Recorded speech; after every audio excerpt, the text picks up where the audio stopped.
There was a girl whose big dream was to study in an international school, to live in a campus, and experience foreign cultures.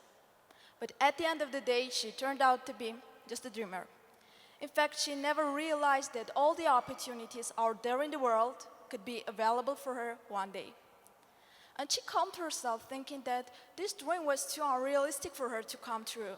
But one day, this transparent glass barrier shattered. It happened when one of her friends actually took a step towards his dream, and as a result, he succeeded. He was admitted one of the most prestigious international colleges in the world. And you know, this shook the girl to the core, like many questions rose in her head and remained unanswered. So, my dream wasn't as unrealistic as I thought, she asked herself. What would it be if I realized it earlier? In what way would it change my life? Is it too late? But wait, what if there's no need to rush at all? You may think this is a story of failure, a story of unfulfilled dreams, but actually, it's a story of awakening and somehow changing a mindset. Because it all starts in the mind. And this shift in perceptions also changed the girl's life to the core. And as you probably already have understood, that girl was me. So from that day on, I was convinced that if you want to change something around you, first of all, you should change the way you think and the way you approach challenges. And this also works in society. If we want to develop, we must reconsider our perceptions of some fundamental issues. Sometimes I feel very disconnected from the world. I'm not talking about the emotions which are too personal and may be associated with various circumstances. It's just I, as a youngster, as a part of society, feel myself in a confined circle in Armenia. You may say, this is normal, this is the country I live in, right? But when I see how young people from different parts of the world communicate with each other so actively, how many programs, opportunities they use in order to reach their dreams and goals, I just feel like we don't live our lives to the fullest and we overlook many benefits of life. And this is all because the restrictions that we have created for ourselves that often make just no sense. And I believe I'm not the only one to think so. And here comes the question, why are we so isolated then? You know, it's hard to give a definite answer, but one thing is clear, that the problem is deeply rooted in our minds and worldview. When I was in middle school, I remember that we were having a discussion about Armenian highland and Armenian plateau, but I do remember that Karl Ritter, a famous German geographer, has given Armenian plateau a name, the mountainous island. And it seems like this name has a pathetic meaning for us even centuries later. We act like we are an island in this big, big world. But actually, no one is island, no man is island, and this refers to countries and nations as well. We are all human, we have the same needs, our feelings are the same, and it's just illogical not to use the beneficial experience of other nations in order to grow and prosper. So, why I am telling you all this?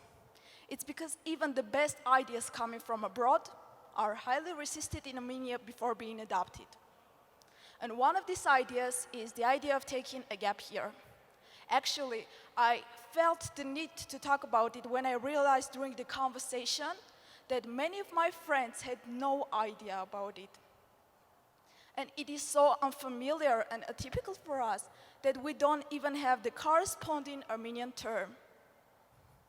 The problem is that even before we are born, a certain plan is drawn for most of us and we are to follow it. Deviation from this plan is mostly unacceptable.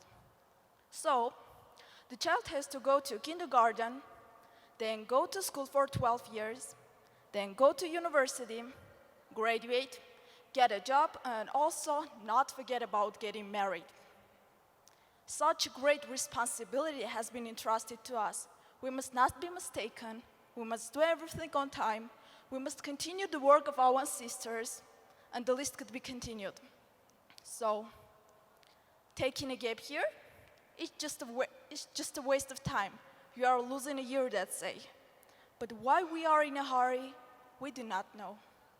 Maybe it's just because we want to cram in as much as possible in order to be productive, but at what cost? Sometimes taking it slow can be more decisive than rushing into decisions. You know, taking gap year is beneficial. It's not a bad thing. We see that it's not a bad thing. Then why it is so unfamiliar to us and why people are being so judgmental when it comes to taking a gap year? Is it because we have a stereotype that everyone should go to university if he or she wants to achieve something, like some point of success, and if they don't do this, this means only one thing.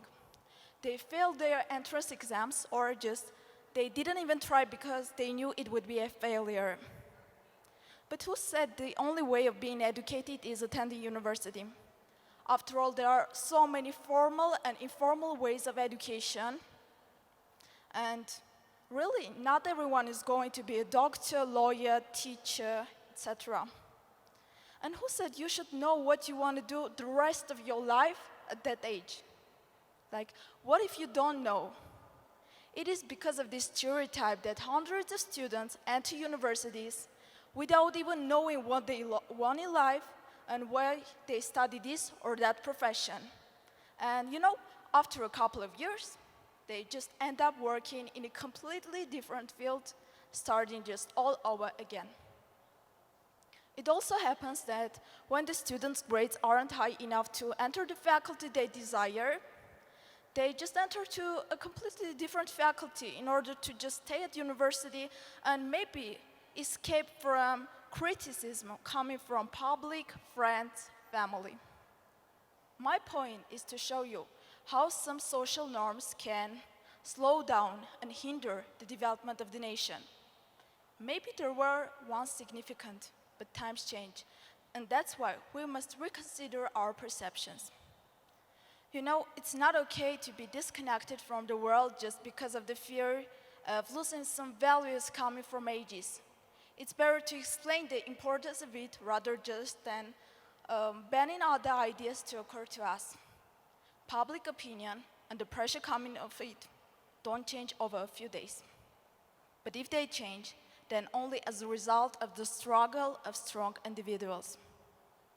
Today, I'm not offering a specific solution really, but I believe that every time we speak about it, it brings us one step closer to the solution. And as it was in my case, another person's experience can be the very stimulus for you to prosper, and this is how the chain reaction begins. Gap year was just an example, one of the 1,000 reasons why we shouldn't hurry, why we should live our own lives, live it to the fullest, and instead of using some patterns created by society. We are the only decision makers of our own lives and the only ones responsible for our future. If you are a teenager, I hope this is an inspiration for you, not just to rush through your university, but to stand still, to take your time to stand still and develop yourself. Coming back to my story, as I said, it's not a story of failure. It's a life-changing realization that sometimes taking it slow can be more of a gain than a loss. It can be more of a success than just feeling lagged behind. No matter where you are in your journey, you won't get anywhere if you are rushing yourself into the ground. So it's the time to take a step back and assess what we are doing and where we are going. And we'll see then when we focus on the actual journey, the satisfaction is sure to follow. Thank you.